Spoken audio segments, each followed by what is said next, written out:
గోవింద్ సింగ్. గురు గోవింద్ సింగ్ సిక్కుల యొక్క పవిత్ర గ్రంథం ఏదైతే మనకు ఈ కలసాలు సిక్కు మత సిద్ధాంతంలో గురు గోవింద్ సింగ్ కలసాలో ఈ సిక్కు మత సిద్ధాంతాలు చెప్పినట్టు గురు గోవింద్ సింగ్ 10వ గురువు ఏమేమంటే 5 కేస్ ఏమన్నా కేశ ఏంటి కన్న కళ కృపాన కచ కేశ అలాంటి కేశ కంగ కళ కృపాన కచ. కేశ అంటే ఏంటంటే సిక్కులు వెంట్రుకలు కట్ చేసుకోవద్దు. ఏం చేసుకోవద్దు, అందుకే వాళ్ళు ఏం చేస్తారు.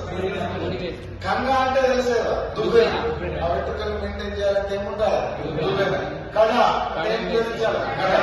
ఈ మధ్య కొందరు వేరే జీవి ఏముంటారు దువ్వెన. కళ ఏం చేయించాలి కళ. ఈ మధ్య కొందరు వేరే జీవులు కూడా ధరిస్తున్నాయి. ఓకే, తర్వాత కృపాన కృపాన అంటే కత్తి. బ్యాంకు ఆవరణలోకి ఎటువంటి ఆయుధాలు తీసుకెళ్లాలని రాసింది. సిక్కులు కృపాణంలో ధరించడంలో అబ్జెక్షన్ లేదని ఉంటుంది. పెద్ద కత్తి తెచ్చుకున్నా చిన్న కత్తి తెచ్చుకుంటారు. రైట్. కచ్చ అంటే సిక్కులు పొడవాటి గాయాలు ధరించాలి. ఇది సిక్కు మత సిద్ధాంతం. సమజమే.